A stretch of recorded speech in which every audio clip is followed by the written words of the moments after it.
Everyone, welcome back to Deepu Telugu vlogs. So ఇప్పుడైతే నా Sunday వ్లాగ్ని మీతో షేర్ చేద్దామని అనుకుంటున్నాను. వీడియో స్టార్ట్ చేసే ముందు మీలో ఎవరైనా ఫస్ట్ టైం మన ఛానల్ విజిట్ చేసి ఉంటే నా పేరు దీప్తి అండ్ మన ఛానల్లో మీరు food, travel, life style vlogs అయితే చూడొచ్చు.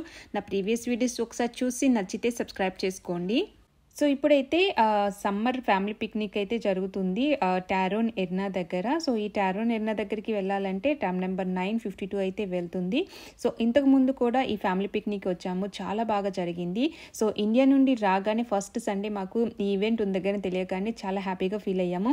పిల్లలకి కొంచెం రిఫ్రెష్మెంట్గా ఉంటుంది కదా అని చెప్పేసి మార్నింగే స్టార్ట్ అయ్యాము. యాక్చువల్గా ఇది మార్నింగ్ 10:30కి స్టార్ట్ అవుతుంది. మేము 11కి అక్కడికి రీచ్ అయ్యాము.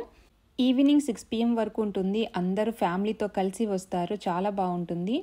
ఈ Tauron arena indoor sports stadium. So ఇక్కడ చాలా స్పోర్ట్స్ ఈవెంట్స్ అవన్నీ జరుగుతూ ఉంటాయి. కానీ ఇప్పుడు ఈవెంట్ అనేది ఈ స్టేడియం లోపల కాదు, మనకి అవుట్ సైడ్న పార్క్ అయితే ఉంటుంది. సో ఆ పార్క్లో మనకి ఈ ఫ్యామిలీ పిక్నిక్ అయితే జరుగుతుంది. సో దీనికి ఎంట్రీ టికెట్ అంటూ ఏమీ లేదు. సో కంప్లీట్లీ ఫ్రీ అనమాట. సో మనం చేయాల్సిందల్లా ఫ్యామిలీతో కలిసి వెళ్ళి అక్కడ పార్టిసిపేట్ చేయటమే. సో ఇక్కడ మనకి అన్ని లోపల పార్కులో బ్లూ కలర్లో అండ్ అన్ని టెంట్స్ వేసి అందరు అక్కడ కనిపిస్తూ ఉంటారు. అండ్ అక్కడ వాలంటీర్స్ అయితే ఉంటారు. సో అన్ని చాలా పిల్లలకి సంబంధించిన యాక్టివిటీస్, ఈవెంట్స్, ఫన్ గేమ్స్ అన్నీ చాలా ఉంటాయి. సో అన్నీ మనం పార్టిసిపేట్ చేయొచ్చు. అన్ని ఏజ్ గ్రూప్ వాళ్ళకి తగ్గట్టుగా యాక్టివిటీస్ అయితే ఉన్నాయి. సో ఫస్ట్ అయితే మనీషా ఫేస్ పెయింటింగ్ కావాలని అడిగింది. సో ఫేస్ పెయింటింగ్లో ఒక 10 to 5 minutes అయితే క్యూలో నిల్చున్నాము. కానీ ఫేస్ పెయింటింగ్ వేసేటప్పుడు దగ్గరికి వెళ్ళిన తర్వాత మనీషా అబ్జర్వ్ చేసింది ఏంటంటే, లాస్ట్ టైం వచ్చినప్పుడు ఫేస్ పెయింటింగ్ ఎవరు వేసారో వాళ్ళే ఉన్నారు మమ్మీ. అక్కడ సెంటర్లో కూర్చొని అబ్బాయి వేస్తున్నాడు కదా టాటూస్. ఆ అబ్బాయి దగ్గరికి ఇంతకు ముందు పిల్లలు వెళ్ళమంటే ఎందరు ఏడ్చేవాళ్ళు, కానీ మనీషా ధైర్యంగా వెళ్ళి అబ్బాయి దగ్గరగా వేయించుకుందనమాట. సో అందుకని బాగా గుర్తుపట్టింది. సో ఈసారి మాత్రము వేరే అమ్మాయి వేసింది ఫేస్ పెయింటింగ్. అక్కడ వాళ్ళు చూపిస్తారు ఫేస్ పెయింటింగ్ ఏది కావాలని. మనీషా మాత్రము రెయిన్బో కావాలని అడిగింది. చాలా క్విక్గా వేసేసింది. అండ్ ఫేస్ పెయింటింగే కాదు, హ్యాండ్ పెయింటింగ్ కూడా వేస్తున్నారు. హ్యాండ్ మీద అంటే గ్లిట్టర్తో వేస్తున్నారు. సో అది మళ్ళీ ఇంకొకసారి కూడా వేయించుకుంది. ఫేస్ పెయింటింగ్ అయిపోయిన తర్వాత అక్కడ అందరికీ ఒక బెలూన్ అయితే ఇస్తున్నారు. సో మనీషాని వెళ్ళి తెచ్చుకో అంటే, లేదు నువ్వు అడగని నన్నే అంటుంది. సో నేను అడగగానే ఇంకా వెళ్ళి తెచ్చుకుంటుంది.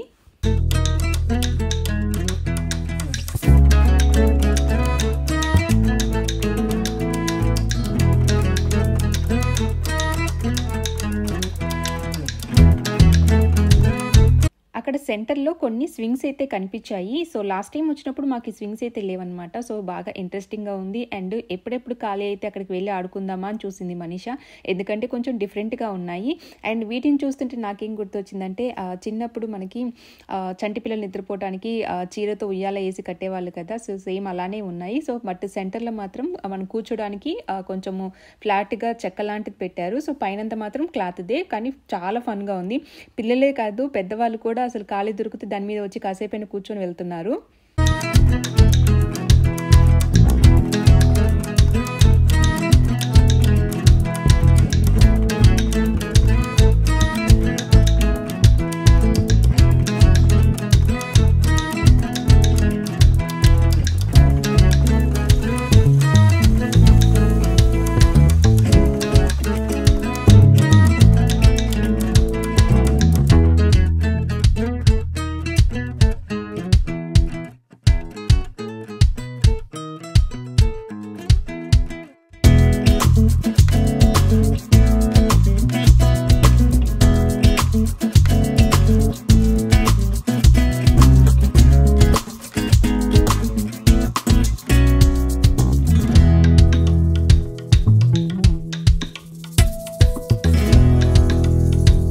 ఇదైతే సూపర్ ఫన్గా ఉంది. పిల్లలకే కదా అందరికీ నచ్చింది. ఏంటంటే ఇది సోప్ బబుల్ ఫోమ్. సో కంటిన్యూస్గా ఒక 10 to 15 minutes అలా రన్ చేశారు. సో అదేంటంటే కంటిన్యూస్గా బబుల్ ఫోమ్ అయితే వస్తుంది. సో అందులో పడి అసలు పిల్లలైతే చాలా బాగా ఆడుకున్నారు. చూస్తుంటే ఏదో ఒక ఆర్టిఫిషియల్ స్నో లాగా ఉంది. అసలు ఆ బబుల్స్ వస్తూ ఉంటే పిల్లల ఫేస్ మీద అంతా పడిపోతుంది. కానీ పిల్లలకి సేఫ్గానే ఉంది, ఎలాంటి ప్రాబ్లం లేదు. మొత్తం తడిచిపోయారు అసలు. నార్మల్గా ఈ బబుల్స్ అవి చూశాను, కానీ ఇలా బబుల్ ఫోమ్ చూడటం మాత్రం ఇదే ఫస్ట్ టైము. చాలా బాగుంది. నాకు కూడా వెళ్ళాలనిపించింది, కానీ ఒక చేతిలో ఏమో ఫోను, ఇంకో చేతిలో కెమెరా కూడా ఉంది. సో ఇవన్నీ పాడైతాయని చెప్పేసి నేను ఆగాను.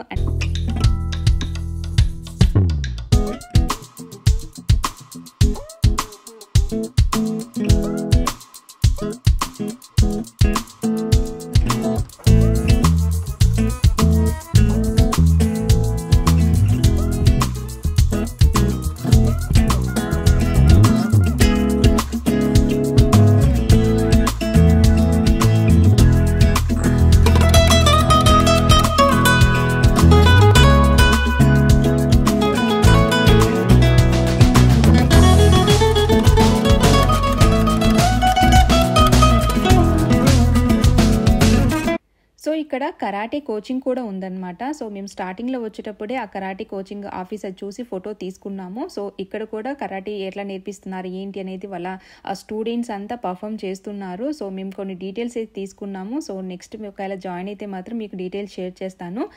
ఇంతకుముందు ఫ్యామిలీ పిక్నిక్కి వచ్చినప్పుడు ఈ పార్క్ అసలు ఫుల్ జనాలతో నిండిపోయింది. బట్ ఈసారి జనాలు తక్కువగా ఉన్నారు అండ్ యాక్టివిటీస్ గేమ్స్ కూడా చాలా తక్కువగా ఉన్నాయి.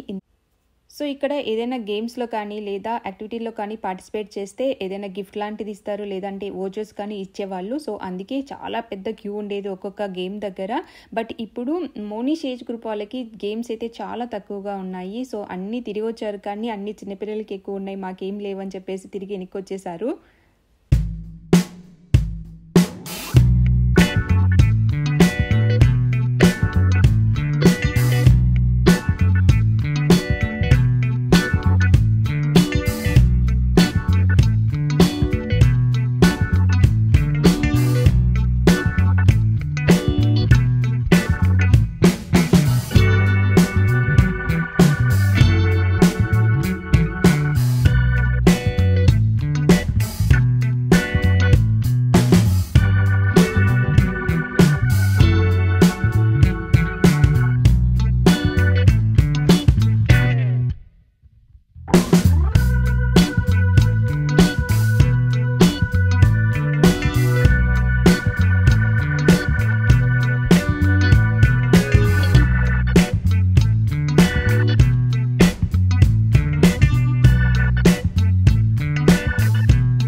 ఇక్కడ కొన్ని ట్రాంప్లిన్ అండ్ అవుట్ సైడ్ కొన్ని గేమ్స్ అవన్నీ చూసి చాలా పెట్టారులే అనుకున్నాము, కానీ ఇవి ఫ్రీ కాదు, పెయిడ్ అనమాట. సో మనము 5 minutesకి 20 zloty అలా పే చేయాలంట. సో అక్కడ కౌంటర్లో పే చేసి వచ్చి ఇక్కడ మనం పార్టిసిపేట్ చేయాలి అన్నారు.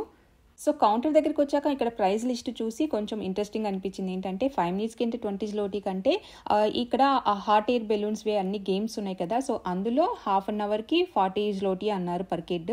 సో అందుకే అది బెటర్ కదా, హాఫ్ అన్ అవర్ అని ఆడుకుంటారని చెప్పేసి అది తీసేసుకున్నాము. హాఫ్ అన్ అవర్ మనం కూడా వెళ్ళొచ్చు పిల్లలతో పాటు, పిల్లలే కాదు మనం కూడా వెళ్ళి ఆడుకోవచ్చు. ఎనీవే మనం లోపల ఆడుకోలేము, బట్ 40 పిల్లలు హాఫ్ అన్ అవర్ అంటే కొంచెం బెటర్ అనిపించింది.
ఇక్కడ ఫుడ్ కోర్ట్స్ కూడా చాలా ఉన్నాయి. సో ఇవన్నీ లైన్‌గా కనిపిస్తున్నాయి కదా! సో అందులో మనకి హాట్‌గా స్నాక్స్ కానీ, డ్రింక్స్ కానీ అన్నీ అవైలబుల్‌గా ఉన్నాయి.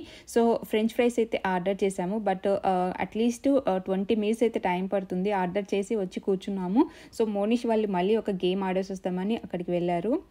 సో అక్కడ చైర్స్ కూడా అవైలబుల్‌గా ఉంటాయి. లేదంటే మనము ఏదైనా పిక్నిక్ మ్యాటర్ తీసుకొని వెళ్ళి ఆ చెట్టు దగ్గర తీరిగ్గా కూర్చొనుంటే పిల్లలు ఈవినింగ్ వరకు ఆడుకుంటారు. చాలా బాగా ఎంజాయ్ చేయొచ్చు.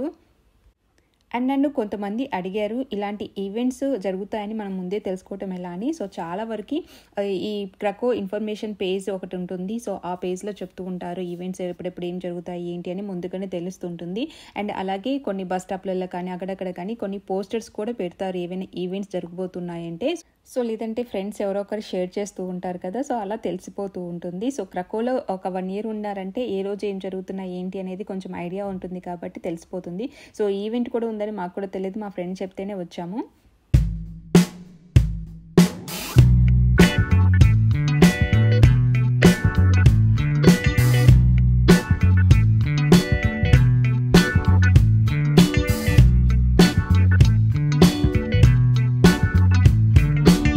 సో అదండి ఇవాల్టి వ్లాగ్. ఈవినింగ్ వరకు చాలా బాగా ఎంజాయ్ చేశాము. ఈ వీడియో మీకు నచ్చినట్లయితే లైక్ చేయండి. మీ ఫ్రెండ్స్‌కి, ఫ్యామిలీ మెంబర్స్‌కి ఈ వీడియోని షేర్ చేయండి. ఇంకో రోజు మంచి వీడియోతో మీ ముందుకు వస్తాను. Thanks for watching.